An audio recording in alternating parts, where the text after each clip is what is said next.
సరే, మనం కొద్ది నిమిషాలు ప్రభు వాక్యాన్ని మనం ధ్యానించుకొని కొద్ది నిమిషాలు మనం ప్రభు సన్నిధిలో ఉందాం.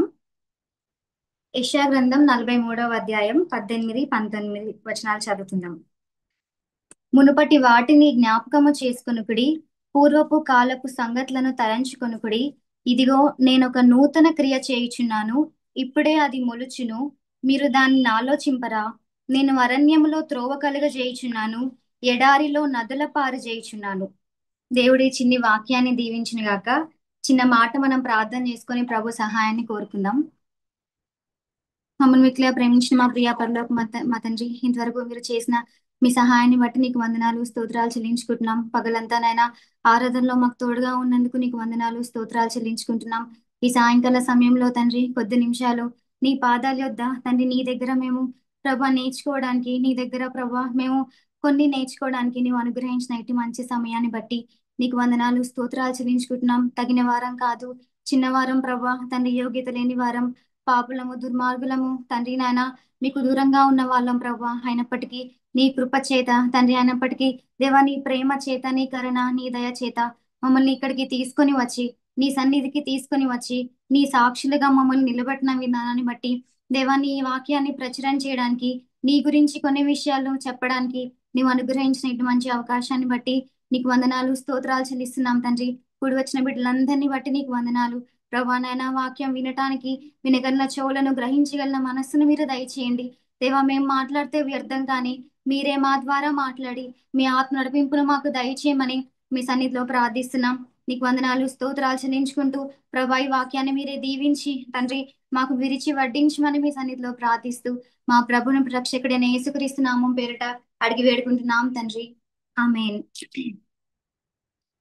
ఎంతమంది ఆశతో దేవుడు నాతో ఏం మాట్లాడతారు, దేవుడు నాతో ఏం చెప్తారు, ఏది సరి చేసుకోమని చెప్తారు అని ఎంతమంది ఆశతో వచ్చారో నాకైతే తెలియదు. కానీ మనం ఎప్పుడైతే దేవుని సన్నిధికి వస్తామో ఒక ఆశతో, దేవుడు మనతో మాట్లాడాలి, నాతో సూటిగా మాట్లాడాలి, నాతో దేవుడు నా జీవితంలో ఏదైతే కార్యం జరిగించాలనుకుంటున్నారో, ఏ మార్పు అయితే నా జీవితంలో జరిగించాలనుకుంటున్నారో అది నాతో పూర్తిగా దేవుడు మాట్లాడాలని ఆశ కలిగి మనం ఉంటే దేవుడు తప్పనిసరిగా మనతో మాట్లాడతారు, మన జీవితాన్ని సరిచేస్తారు. సో మనం కూడా ఆశ కలిగి మనం వాక్యాన్ని విందాం. దేవుడు మనతో ఏది సూటిగా చెప్పాలనుకుంటున్నారో దాన్ని మనం కాన్సన్ట్రేట్ చేసుకొని దేవుని ఫోకస్ చేసుకొని ఆశ కలిగి మనం వాక్యాన్ని వింటే మనం ఖచ్చితంగా దీవెని పొందుతాం. సరే, మనం ఇక్కడ ఆ ఆ, వాక్యాన్ని చదువుకున్నాం కదా యెషయా గ్రంథంలో. నేను ఈ రోజు ఒక టాపిక్ గురించి మీతో మాట్లాడదాం అనుకుంటున్నా. అదేంటంటే రీస్టార్ట్ యువర్ లైఫ్.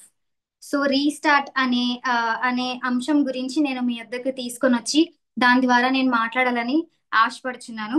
సో మన జీవితాన్ని మనం ఎట్లా రీస్టార్ట్ చేసుకోవాలి, మన జీవితాలు పూర్వంగా ఎట్లా ఉన్నాయి, ఇంకా మనం దాన్ని ఎలా మనం దేవునితో ఇంకా ఎలా క్లోజ్ గా తీసుకొని రావాలి, ఇంకా ఎలా మనం మన లైఫ్ ని రీస్టార్ట్ చేసుకోవాలి అనే సంగతి గురించి నేను మాట్లాడాలని ఆశిస్తున్నాను.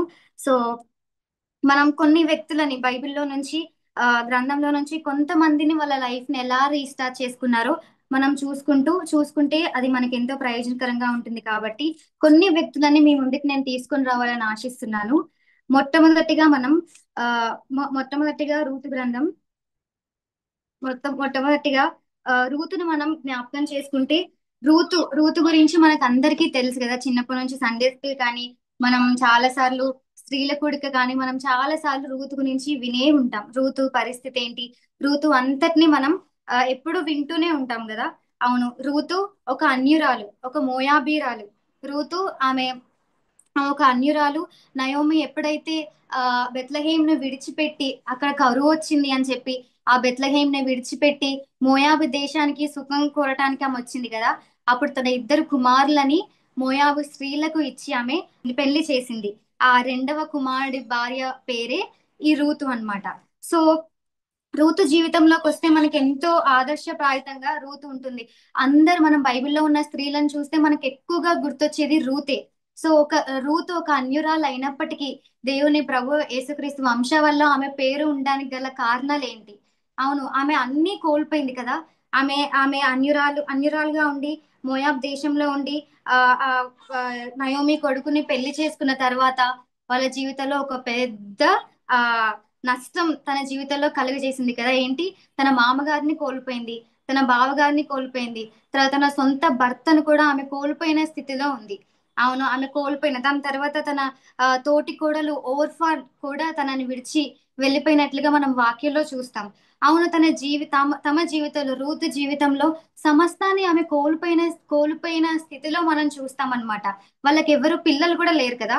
తను జీవించడానికి, నేను ఇంకా జీవించడానికి ఒక స్టెప్ ఏముంది, సరే దీన్ని చూసుకొని నేను జీవిస్తాను అంటానికి తనకి ఏది లేదు. కట్టుకున్న భర్త వెళ్ళిపోయాడు, పిల్లలు లేరు, సరే పిల్లల కోసం నేను జీవిస్తాను అంటానికి తనకి పిల్లలు కూడా లేదు. అవును, భర్త లేరు, పిల్లలు లేరు, అయినప్పటికీ తనకు అన్ని కోల్పోయింది. తనకి ఇంకా వేరే స్టెప్ ఏమీ లేదు. అయినప్పటికీ ఆమె నయోమిని విడిచిపెట్టకుండా ఆమె నయోమితోనే ఉంది. తన తల్లిదండ్రులతో కూడా లేదు. తన తల్లిదండ్రులు కూడా తను విడిచిపెట్టి, ఎవరైనా పెళ్ళైన స్త్రీ తన భర్త చనిపోతే వెంటనే పుట్టింటికి వెళ్ళిపోవడము, లేదా వేరే పెళ్లి చేసుకోవడము మనం ఇట్లా చూస్తాం.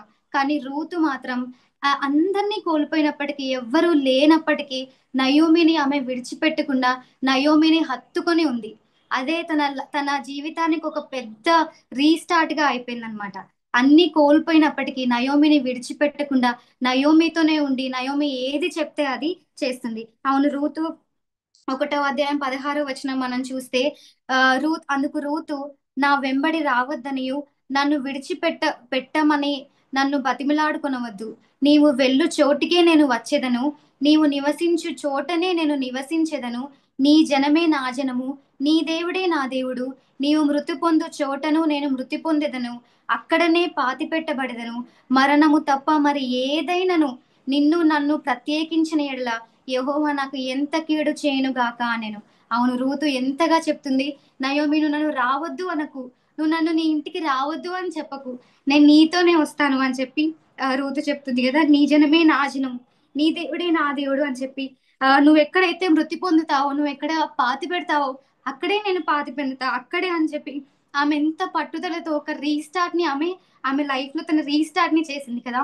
మనం కూడా మన దేవుని మనం విడిచిపెట్టొద్దు, మన పరమ దేవుని మనం విడిచిపెట్టొద్దు. అవును, నీ జనమే నా జనము, నువ్వు ఎక్కడ పడతావో అక్కడే నేను కూడా చనిపోతా, అక్కడే నేను కూడా సమాధి చేయబడతా అని చెప్పి రూతు చెప్తుంది. అవును, అట్లాంటి పట్టుదల, అట్లాంటి కమిట్మెంట్ మనం తీసుకుంటే నిజంగా మన జీవితాల్లో ఆశీర్వదింపబడతారు. ఒక కొత్త రీస్టార్ట్ ని దేవుడు మన జీవితంలో తప్పనిసరిగా జరిగిస్తారు. అవును, దాని తర్వాత ఆమె బోయస్ దగ్గరకు వస్తుంది కదా. దాని తర్వాత బోయస్ పొలంలో పరిగె ఏరుకుంటుంది. ఆమె ఎంతసేపు పరిగె ఏరుకుంటుంది అని చూస్తే 7వ వచనంలో, ఉదయము మొదలుకొని ఇది వరకు ఏరుకొని చుండెను, కొంతసేపు మాత్రమే ఆమె ఇంట కూర్చుండినని వాడు చెప్పెను. అంటే ఆమె ఎంతసేపు పరిగె ఏరుకుంటుంది, ఉదయం మొదలుకొని ఎంత హార్డ్ వర్క్ చేస్తుంది తను. ఉదయం మొదలుకొని సాయంత్రం వరకు ఆమె తన కుటుంబం కోసం, నయోమి కోసం తను ఎక్కువగా కష్టపడుతుంది కదా, పరిగె ఏరుకుంటుంది అంతా. కానీ మనం కూడా పరిగె అంటే దేవునికి, పరిగె అంటే ఆత్మీయంగా మన బైబిల్ అన్నమాట. మన ఆత్మీయమైన బైబిల్ మనం చదువుకోవడం ఇదే సాదృశ్యంగా ఉంటుంది. సో ఉదయం నుంచి ఆమె పరిగెరుకుంటుంది. మనం కూడా ఉదయం నుంచి కొంచెం సేపు బైబిల్ చదువుకొని అలసట పొందుతున్నామా? కొంచెం సేపు బైబిల్ చదువుకొని ఓకే ఈరోజు చాలా సేపు చదివాంలే అనుకుని మనం ఊరుకుంటున్నామా?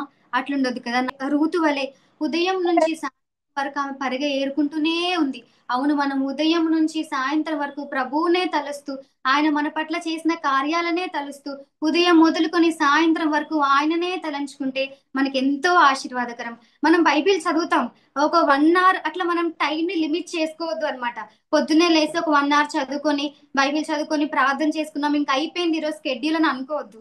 మనం ఉదయం నుంచి సాయంత్రం వరకు, రాత్రి పడుకునే అంతసేపు రూతు ఎలాగైతే పరిగె ఏరుకొని కష్టపడుతుందో, మనం కూడా ప్రభు వాక్యాన్ని మనం చదువుకుంటూనే మనం ఉండాలన్నమాట. అందుకనే దేవుడు రూతుని చాలా ఆశీర్వదించారు. మొదటి తన అత్తను విడిచిపెట్టలేదు, తర్వాత తన పరిగె ఏరుకుంటూనే ఉంది. అప్పుడు బోయజు వచ్చి ఏమంటారు, అప్పుడు బోయజు 8వ వచనం, అప్పుడు బోయజు రూతుతో, నా కుమారి నా మాట వినుము, వేరొక పొలములో ఏరుకున్నట్టుకు పోవద్దు, దీనిని విడిచిపోవద్దు, ఇచ్చట నా పనికత్తెల యొద్ద నిలకడగా ఉండుము.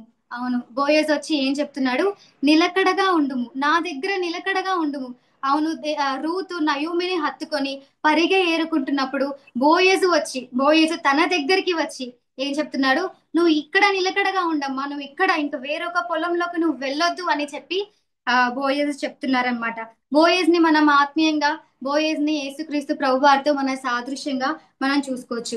అవును, బోయజు ఆ రూతు దగ్గరికి వచ్చి, ఆ రూతు దగ్గరికి బోయజు వచ్చి, నువ్వు నిలకడగా ఉండి నువ్వు వేరొక పొలంలోకి పోకుండా ఇక్కడే పరిగెరుకో అని బోయస్ చెప్తున్నారు. అవును, మన పరమ బోయస్ కూడా, యేసు ప్రభు వారు కూడా మన దగ్గరికి వచ్చారు కదా.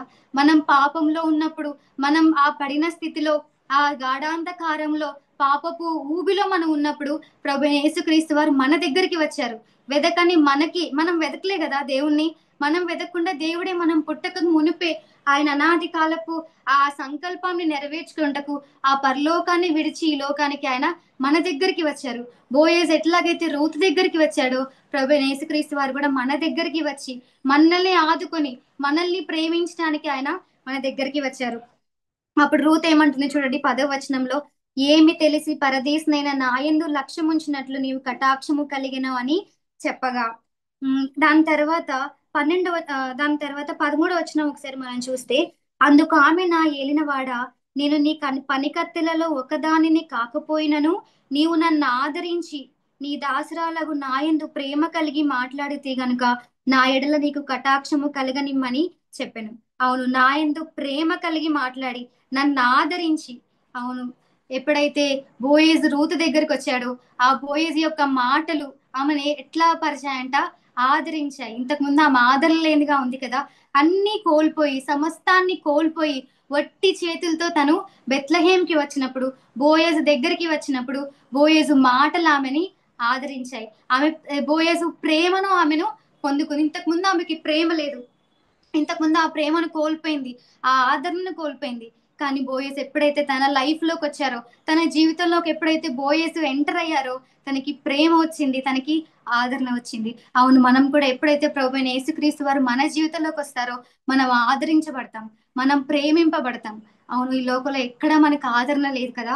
ఎన్నోసార్లు మనం కుమిలిపోతా ఉంటాం, ఎన్నోసార్లు మనం ఏడుస్తూ ఉంటాం. కొన్ని కొన్ని నైట్స్ మనకు తెలియదు మనం ఎన్నిసార్లు ఏడ్చామో.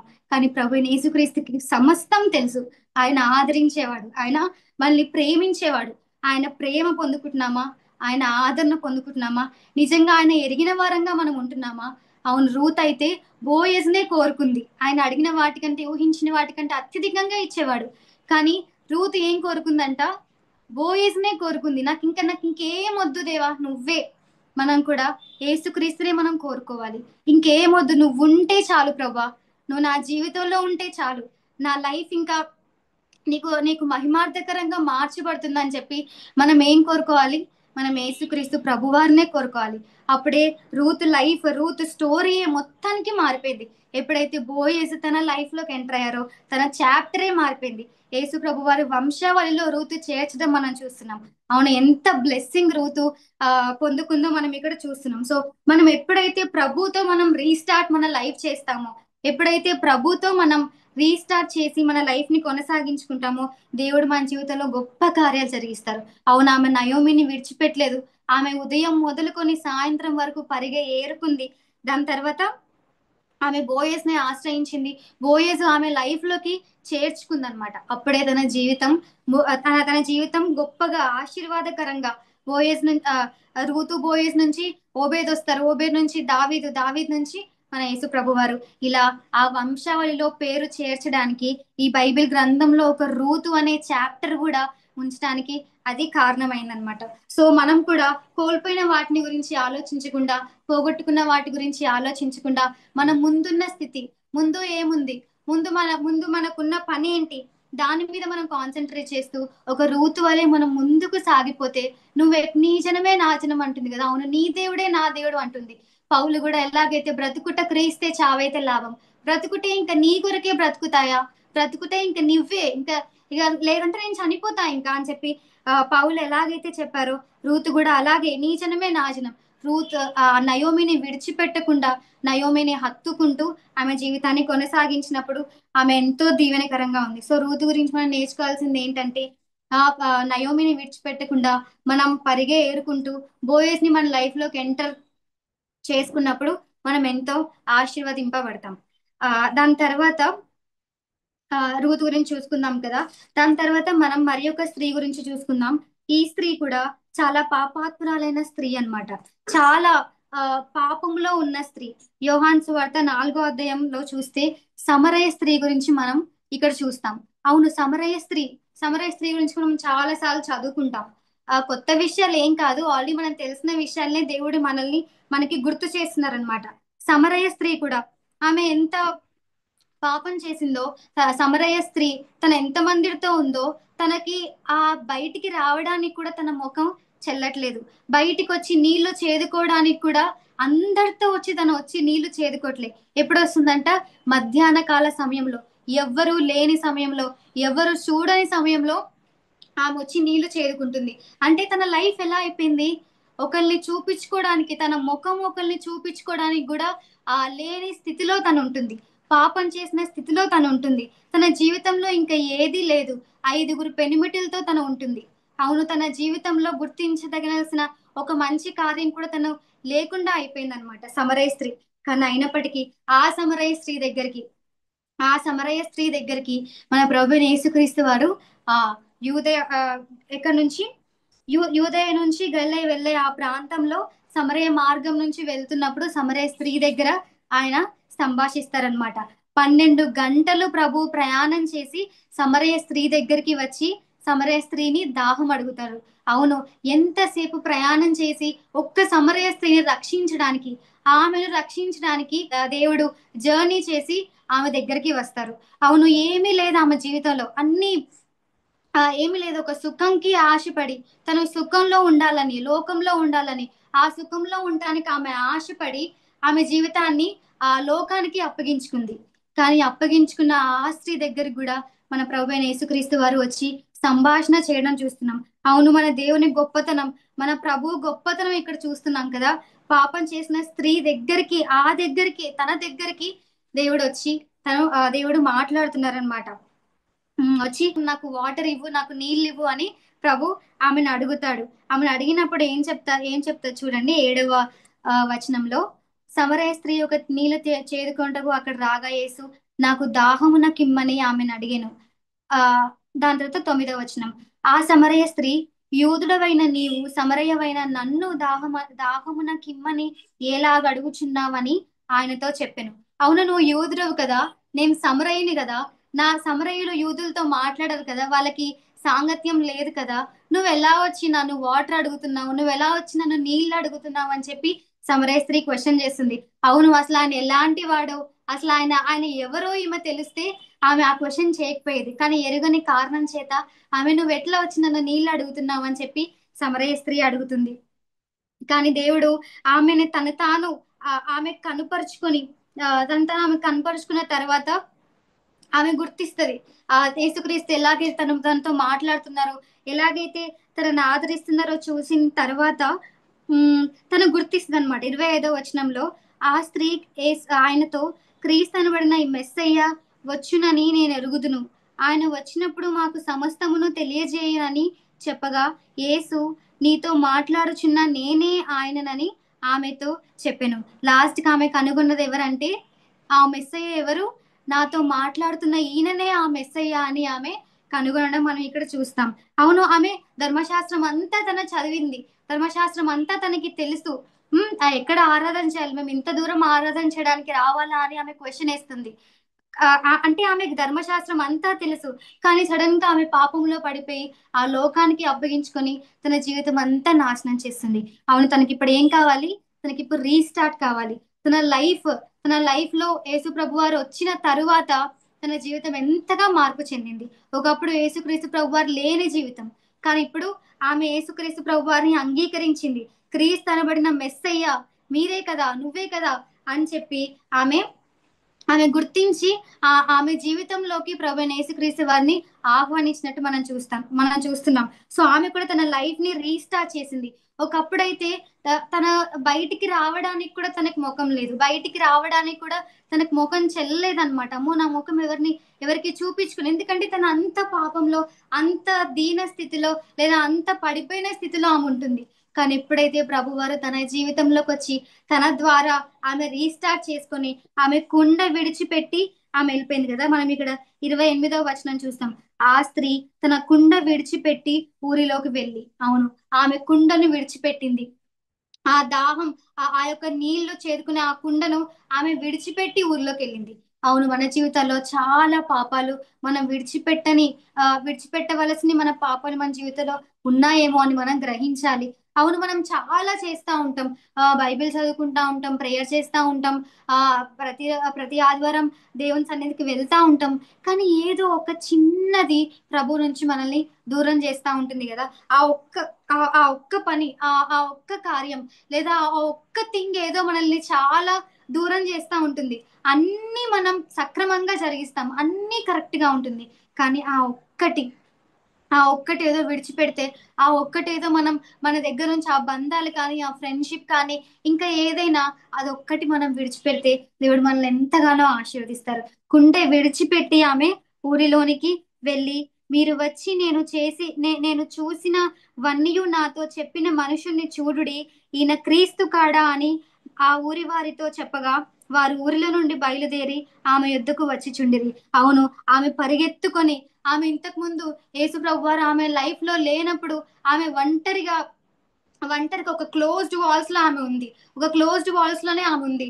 ఆ వాటర్ తీసుకోవడానికి కూడా ఆమె బయటికి రాలేని పరిస్థితిలో ఉంది. కానీ యేసు ప్రభు వారు తన జీవితంలోకి వచ్చాక ఇట్లా ఊరిలోనికి పరిగెత్తుకొని పోయింది. ఎవరు చూస్తారేమో నన్ను ఎవరైనా క్వశ్చన్ చేస్తారేమో, నువ్వు ఇంతమందితో ఉన్నావు కదా, నువ్వే పాపివి కదా, నువ్వు వచ్చి ఇంకా ఏదో చెప్తున్నావేంటి, మెస్సయ్య వచ్చారని చెప్తున్నావేంటి, అది కూడా నీ కనపరుచుకున్నావని నువ్వు చెప్తున్నావేంటి అని వాళ్ళు అంటారేమో అని కూడా ఆమె ఆలోచించలేదు కదా. ఏం ఆలోచించకుండా పరిగెత్తుకొని వెళ్ళి, నేను మెస్సయ్యని చూశాను, మీరు కూడా వచ్చి మెస్సయ్యని చూడండి అని చెప్పి సమరయ స్త్రీ గొప్ప సాక్షిగా ఆమె మారింది.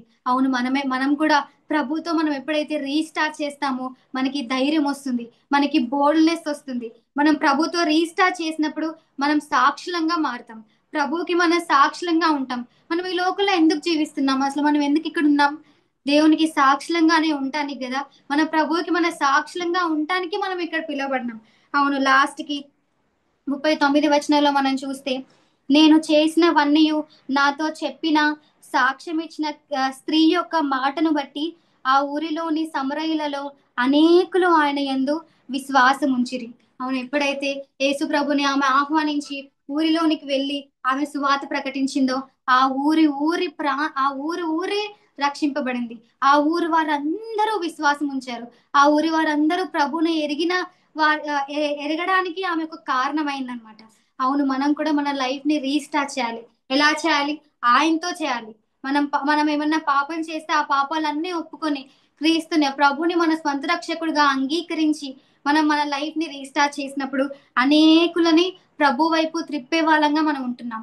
అవును, సాక్షులంగా మనం ఉండాలి.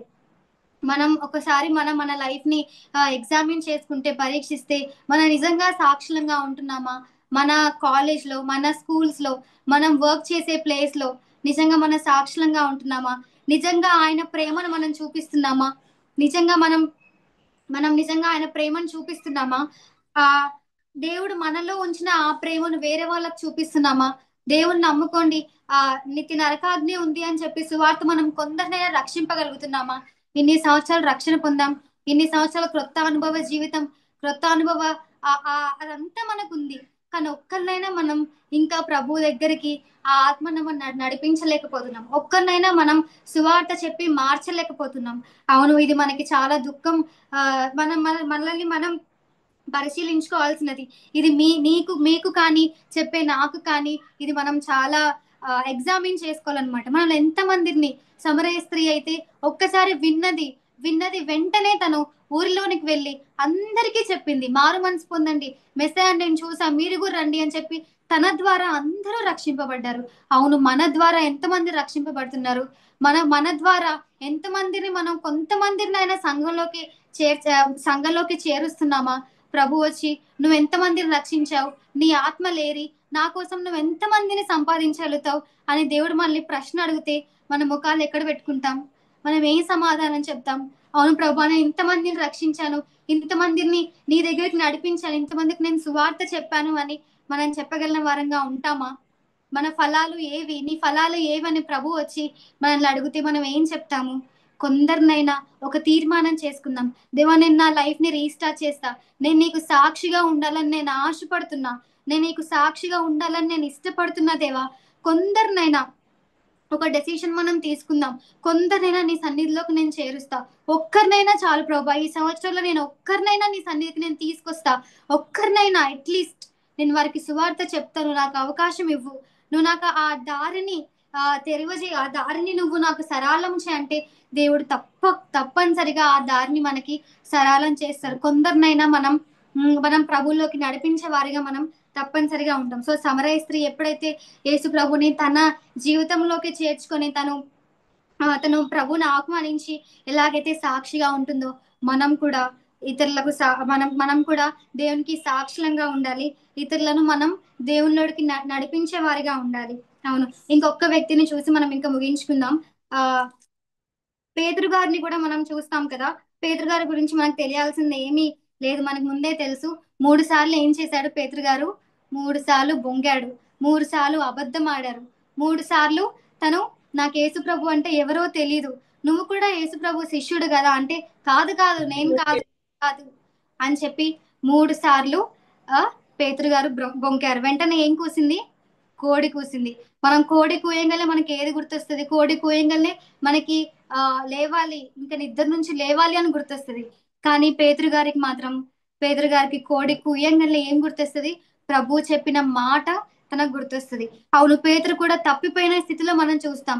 వెనుకకి తిరిగిన స్థితిలో మనం చూస్తాం. దాని తర్వాత మళ్ళీ మళ్ళీ యేసుక్రీస్తు ప్రభువారు సిలువ వేసిన తర్వాత మళ్ళీ పేతురు గారు మళ్ళీ మొదటి స్థితికి వెళ్ళిపోతారు. మళ్ళీ నేను చేపలు పట్టడానికి వెళ్ళిపోతా, మళ్ళీ నేను చేపలు తీసుకుంటా, మళ్ళీ నేను జాలర్లుగా నేను మారిపోతా అని చెప్పి పేతురు ఇంకొంతమంది శిష్యులు అందరితో కలిసి చేపలు పట్టడానికి వెళ్ళిపోతారు. అవును, పేతురు మళ్ళీ మొదటి స్థితికే ఆయన వచ్చాడు. మొదట యేసు ప్రభు వారు వచ్చి మీరు నాతో వెంబడించండి అంటే వాళ్ళన్నీ విడిచిపెట్టి వెంబడించారు. ప్రభు కార్యాలన్నీ చూశారు.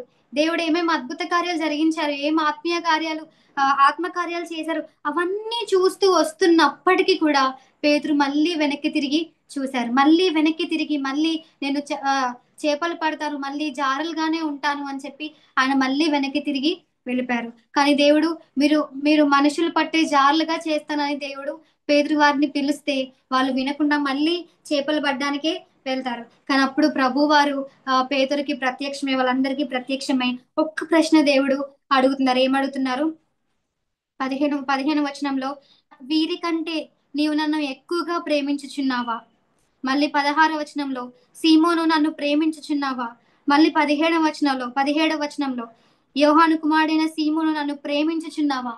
3 సార్లు ప్రభువైన యేసుక్రీస్తు వారు నన్ను ప్రేమిస్తున్నావా అని పేతుర్ని అడుగుతున్నాడు. అవును, పేతురు ఇంక నా లైఫ్ అయిపోయింది, ఇంక నేను 3 సార్లు బొంకాను, ఇంకా 3 సార్లు నేను ఇంకా అబద్ధం చెప్పాను, ఇంకా ప్రభువులో నా స్థానం లేదు, ఇంకా నేను ఇంకా ప్రేమింపబడ్డానికి నాలో ఏ ఒక్క చిన్న కార్యం కూడా లేదు, నేను ఇంకా నేను ఆ ముఖం కూడా నేను చూపించుకోలేను.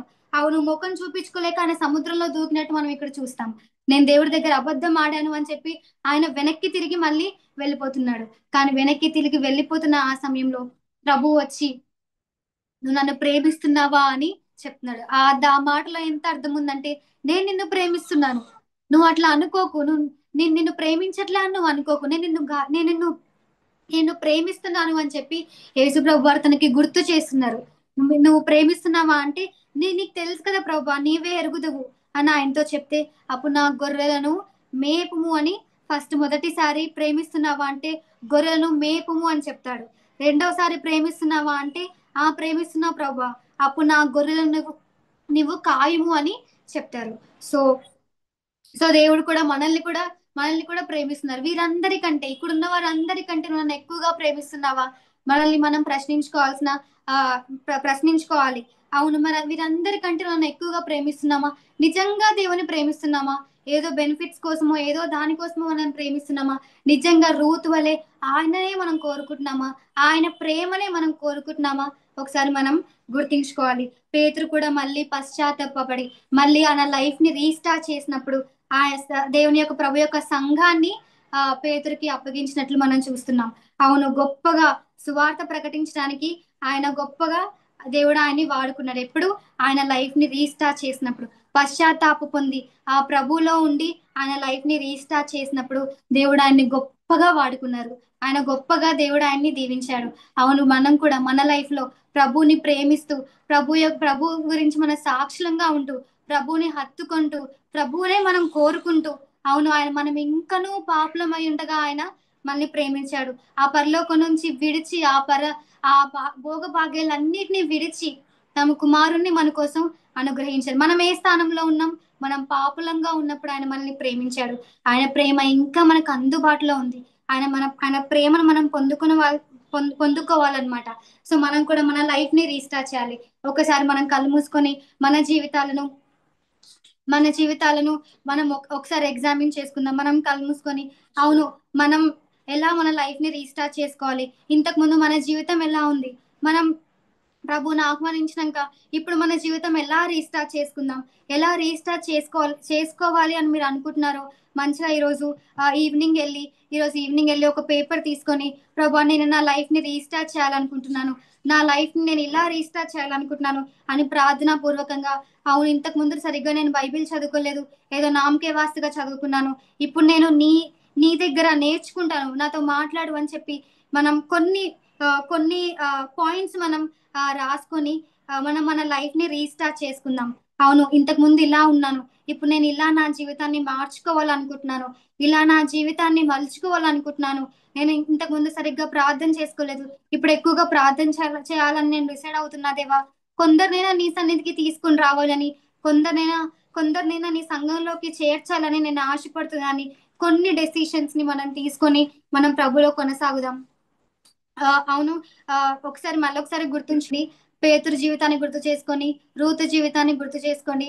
సమరయ స్త్రీ గురించి గుర్తు చేసుకొని, వాళ్ళెలా లైఫ్ ని రీస్టార్ట్ చేసుకొని, వాళ్ళు దేవుణ్ణి మహిమపరిచారో, నేను కూడా అదే విధంగా నా లైఫ్ ని రీస్టార్ట్ చేసి, నేను అదే విధంగా నీకు మహిమార్థకరంగా, నీకు సాక్షిగా నేను బ్రతకాలని ఆశపడుతున్నానని ఒక గొప్ప తీర్మానం మనం చేసుకుందాం.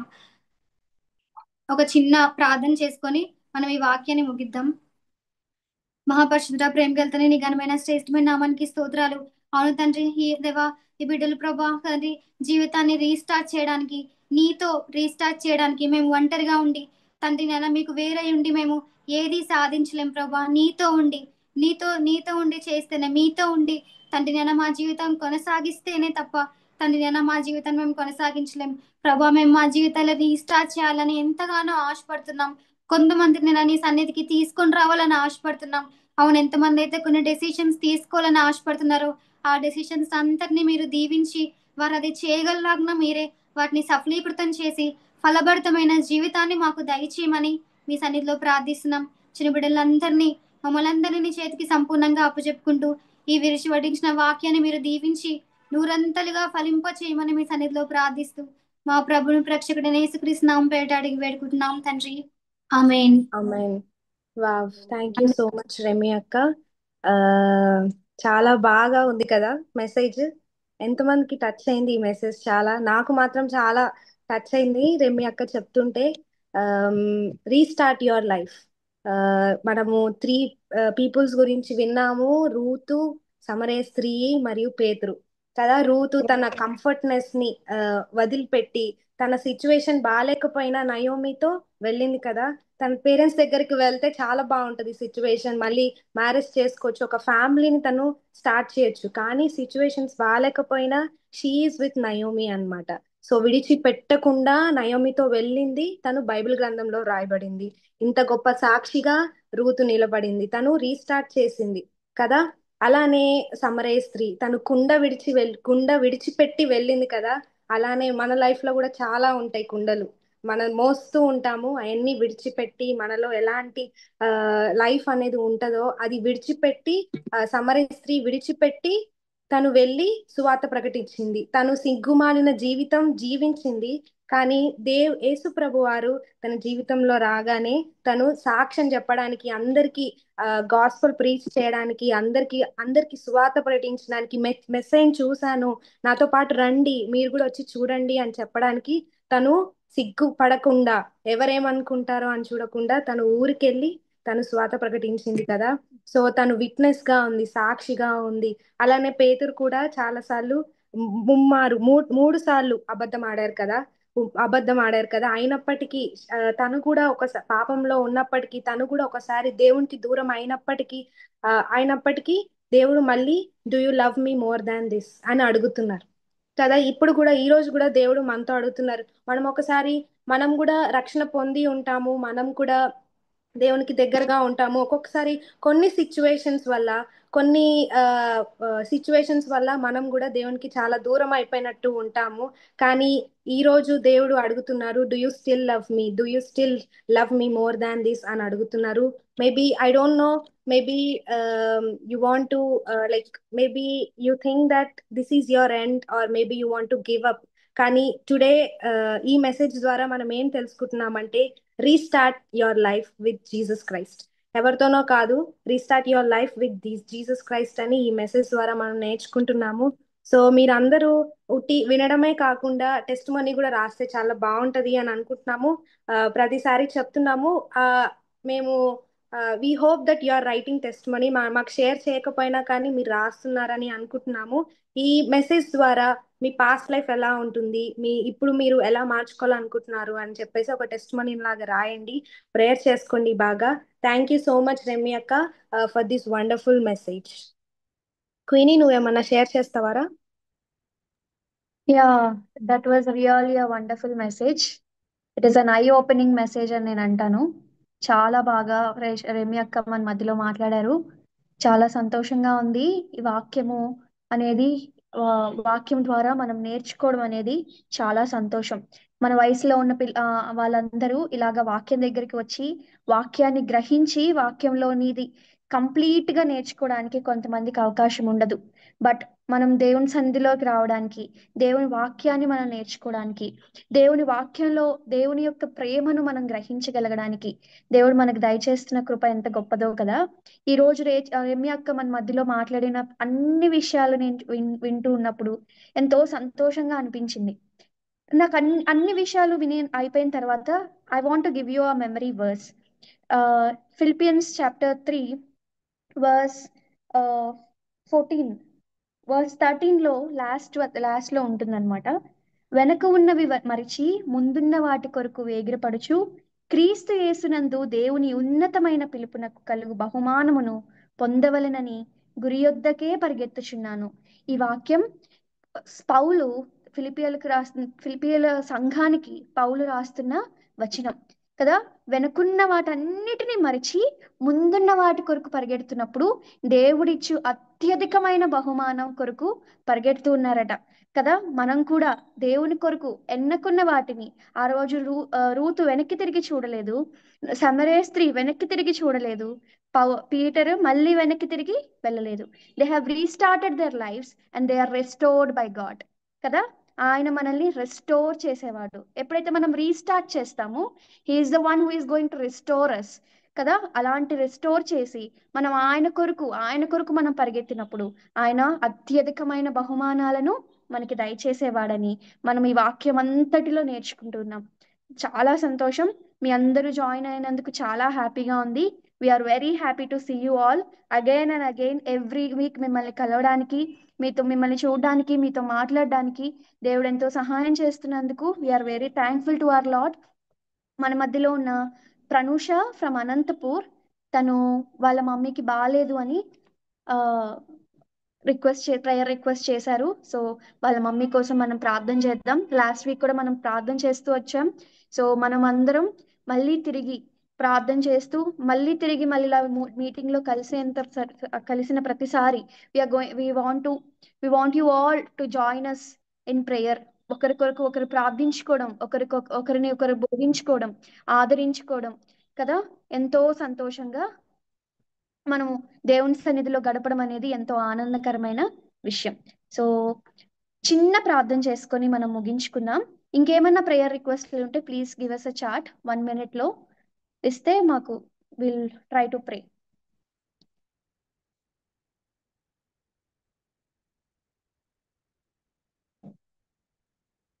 బ్యూలా రాణి ప్రార్థన చేసుకుందాం. గొప్ప తండ్రి, మహోన్నతుడా, ఉన్నతమైన మీ నామాన్ని బట్టి నీకు స్తోత్రాలు, వందనాలు ప్రవ్వా. స్తుతికి యోగ్యుడవు, స్తుతికి పాత్రుడవు, స్తోత్రార్హుడవు. నీకు కోట్ల కొలదిగా వందనాలు, స్తుతులు, స్తోత్రాలు చెల్లించుకుంటూ ఈ సాయంత్రకాల సమయంలో నీ సన్నిధిలో చేరి మమ్మల్ని మేము సంపూర్ణంగా నీ సన్నిధిలో అప్పగించుకుంటూ ఉన్నాము ప్రవ్వా. గొప్ప దేవుడివై ఉన్న నీవు మాకు దేవుడివై ఉన్నందుకు నీకు స్తోత్రాలు. మహిమ కలిగిన దేవుడివై ఉన్నందుకు నీకు వందనాలు. మహిమ కలిగిన మహారాజుగా నువ్వు ఉన్నందుకు నీకు స్తోత్రాలు. అంత గొప్ప దేవుడమైన నీవు దీనులమైన మా కొరకు, దరిద్రులమైన మా కొరకు ప్రవ్వా నాయనా, మేము మీ సన్నిధిలోనికి చేరనల్లని వారము. మిమ్మల్ని అనేక సార్లు మీ ప్రేమను మేము మరిచి అనేక సార్లు మీకు దూరమైనంటి వారము. అవును తండ్రి, ఆనాడు సమరయ స్త్రీ ఎలాగైతే మీ గురించి తెలిసి కూడా ప్రవ్వా నాయన దూరముగా వెళ్ళిందో, మా జీవితాలలో అనేక సార్లు మీ ప్రేమను మేము కనుగొని కూడా మా జీవితాలలో నువ్వు ఇస్తున్న ప్రేమంతటిని మేము చూసి కూడా అనేక సార్లు మేము త్రొట్రిల్లే వారంగా ఉంటూ ఉన్నాం. అయినప్పటికీ మా దోషాలను బట్టి మమ్మల్ని శిక్షింపక, మా నాయన మా పాపాలను బట్టి మమ్మల్ని త్రోసివేయక, కేవలము నీ కృపచేత నువ్వు మమ్మల్ని తిరిగి ఆదరిస్తూ ఉన్నందుకు, రెస్టోర్ చేస్తూ ఉన్నందుకు నీకు స్తోత్రాలు. అవును ప్రభా, ఎన్నిక లేని వారము, బలహీనులము ప్రభా, అయినప్పటికీ నువ్వు మమ్మల్ని ఎన్నుకున్న వాడవై ఉన్నందుకు నీకు స్తోత్రాలు. ఆనాడు రూతు ఎలాగైతే నీ కొరకు తన పరిశుద్ధాత్మ ద్వారా కదా ప్రభా నాయన ఆ రోజు నయోమి మాట విని ప్రభా బోయేజు దగ్గరికి వెళ్ళినట్టుగా మేము చూస్తూ ఉన్నాం. స్పిరిట్ లీడింగ్ తో ఎలాగైతే నీ సన్నిధిలోనికి వస్తామో, ఎప్పుడైతే మమ్మల్ని మేము మీ సన్నిధిలో పరీక్షించుకుంటామో, మీరు మాత్రమే కావాలి అని మేము ఆశపడతాము. ఎవరైతే నా యందు విశ్వాసం ఉంచుతారో వాని ఎప్పటికీ నేను సిగ్గుపడనీయను అన్నట్లుగా నీ వాగ్దానాన్ని మాకు దయచేసిన దేవుడు అని, మా కొరకు మూల రాతిని స్థాపించి ఉన్నావని జ్ఞాపకం చేసుకుని నీకు స్తోత్రాలు చెల్లిస్తూ ఉన్నాం. ఈ సమయంలో మమ్మల్ని మేము సంపూర్ణంగా నీ పాదాలకు అప్పగించుకుంటూ ఉన్నాం. అవును తండ్రి నాయన, మేము మా జీవితాల్లో మాకు తెలియకుండా మాకు తెలిసి అనేక నాయన కుండలను మేము మోసేవారంగా ఉన్నాం ప్రభా నాయన. ఎన్నో బర్డన్స్ ని మాకు తెలియకుండా మేము మోసేవారంగా ఉన్నాం. మాకు తెలిసి మేము దాన్ని మోసేవారంగా ఉన్నాం. ఆ బరువును ఆ భారమును మీరు మా నుండి తీసివేసే దేవుడు అని నాయన, సమస్త భారము నుండి నేను తీసివేస్తాను, నా యొద్దకి రండి మీకు విశ్రాంతి కలుగు చేస్తానన్న దేవుడు అని జ్ఞాపకం చేసుకుని నీకు స్తోత్రాలు చెల్లిస్తూ ఉన్నాం. ప్రతి భారమును నీ పాదాల చెంత అప్పగిస్తూ ఉన్నాం. మాలో ఉంటున్న ప్రతి విధమైన అవిధేయతను నాయన, మీకు ఆయాసకరమైనవి ఏవి ఉన్నను ప్రతి ఒక్కరిలో నుండి మీరు తీసివేసి మీ కొరకు అనుకూలమైన పాత్రలంగా నాయన, మీ పరిచయ వారంగా ప్రభా, మీకు ఉపయోగపడే పాత్రలుగా, అనేకులకు మిమ్మల్ని చూపించే పాత్రలుగా మమ్మల్ని తయారు చేయమని ప్రార్థన చేస్తూ నీ సన్నిధిలో సంపూర్ణంగా అప్పగించుకుంటూ ఉన్నాం. అవును తండ్రి, ఆనాడు పేతురు బొంకాడు. అయినప్పటికీ ప్రభా నాయనా, నీవు పిలిచినప్పుడు నీ ప్రేమను తను తిరిగి నాయన జ్ఞాపకం చేసుకున్నప్పుడు కదా, ఆయన నీ సన్నిధిలోనికి వచ్చినప్పుడు నాయన నువ్వు త్రోసివేయలేదు నాయన, నువ్వు ధృవీకరించలేదు. కేవలం నీ కృప వలన నాయన ఆదరించిన దేవుడివై ఉన్నావని జ్ఞాపకం చేసుకుంటూ నీకు స్తోత్రాలు చెల్లిస్తున్నాం. పరలోకపు తాళపు చెవులను నువ్వు ఇచ్చిన వాడవై ఉన్నావని జ్ఞాపకం చేసుకుంటూ నీకు స్తోత్రాలు చెల్లిస్తున్నాను. మీకు వేలాదిగా వందనాలు చెల్లిస్తూ ఉన్నాము ప్రభా. ఈ సమయంలో మరొకసారి మమ్మల్ని మేము సంపూర్ణంగా నీ సన్నిధిలో అప్పగించుకుంటూ మమ్మల్ని మేము సరిచేసుకుంటూ వెనుకున్న వాటిని పరిచి ముందున్న వాటి కొరకు మేము పరిగెట్టడానికి ప్రభా, నీవిచ్చే బహుమానం కొరకు, నీవిచ్చే కిరీటం కొరకు ప్రభా నాయన మేము పరిగెత్తడానికి, మిమ్మల్ని మాత్రమే మేము చూడడానికి, మా గురి నీవై ఉండడానికి జ్ఞాపకం చేసుకుని నీకు స్తోత్రాలు చెల్లిస్తూ నీ పాదాలకు అప్పగించుకుంటూ మమ్మల్ని మేము సంపూర్ణంగా నీ సన్నిధిలోనికి వస్తూ ఉంటుండగా సహాయాన్ని దయచేయండి. డాటర్స్ ఆఫ్ గ్రేస్ గ్రూప్ని బట్టి నీకు స్తోత్రాలు. బిడ్డలందరినీ బట్టి నీకు వందనాలు. నువ్వు సారికి నీ సన్నిధిలోనికి తీసుకుని వస్తున్నందుకు నీకు స్తోత్రాలు. ఆ బిడ్డల కుటుంబాల కొరకు, సంఘాల కొరకు ప్రార్థన చేస్తూ ఉన్నాం. ఎవరైతే అవసరతలో అక్కరలో ఉన్నారో వారందరి కొరకు ప్రార్థన చేస్తున్నాం. ప్రనుష మా ముందుకి తన తల్లి గురించి వచ్చింది ప్రభా నాయన, జ్ఞాపకం చేసుకునండి. ఎన్నో దినాలుగా ఆమె ప్రభా నాయన అస్వస్థతో ఉన్నది. జ్ఞాపకం చేసుకునండి. ఆంటీని నాయన మీరు కృప చూపించండి. వారు సంఘానికి ఎంతో ఆధారవుగా ఉండి ప్రభా మీ సేవకులైన వారికి పరిచర్య చేస్తూ ఉంటుండగా తగిన దీవెనలను, ఆశీర్వాదాలను దయచేయండి. బిడ్డలను జ్ఞాపకం చేసుకుని నాయన మీరే మహిమ పొందమని నీ కుమారుని ఘనపరుచుకునమని దయచేయమని ప్రార్థన చేస్తున్నాం. సంపూర్ణమైన నిరీక్షణను దయచేసి నాయనా, రక్షణ నిశ్చయతను దయచేసి మీ యందు ఆనందించే కృపను ఆ బిడ్డలకు దయచేయమని పేరు పేరున వస్తున్న ప్రతి బిడ్డ కొరకు ప్రార్థన చేస్తూ మీ సన్నిధిలో సంపూర్ణంగా అప్పగిస్తూ ప్రభా, ప్రతి హృదయాన్ని నువ్వు తాకుతున్నావని జ్ఞాపకం చేసుకుంటూ నీకు వేలాదిగా వందనాలు చెల్లిస్తూ ప్రతి బిడ్డని ప్రభా మీరు జ్ఞాపకం చేసుకొని మరొకసారి నీ సన్నిధిలో అప్పగిస్తూ ఉంటుండగా మరొకసారి మా సంఘాల కొరకు మా కుటుంబాల కొరకు ప్రార్థన చేస్తూ నీ సన్నిధిలోనికి వస్తూ మా దేశం కొరకు, రాష్ట్రం కొరకు, దూరంగా ఉంటున్న రేచలక్క వాళ్ళ కొరకు, తైవాన్ లో ఉంటున్న బిడ్డల కొరకు ప్రార్థన చేస్తూ నాయనా మీ సేవ చేస్తున్న ప్రతి ఒక్కరి కొరకు వేడుకుంటూ నాయనా దగ్గరగా దూరంగా ఉండి ప్రభా నాయన మిమ్మల్ని స్తుతించడానికి, మిమ్మల్ని గణపరచడానికి మీరు మాకు దయచేస్తున్న కృప అంతటిని బట్టి నీకు స్తోత్రాలు చెల్లిస్తూ మరొకసారి నీ సన్నిధిలో వచ్చి పర్యాంతం మా అందరికీ మీ కృప, మీ క్షేమం, మీ నామము రాజేయమని మీరు అక్కడి కొరకు నిర్దోషులుగా ఆయత్తపరచమని యేసుక్రీస్తు ప్రశస్తమైన నామంలో ప్రార్థించి అడిగి వేడుకుంటూ నాము తండ్రి. ఆమేన్. ఆమేన్.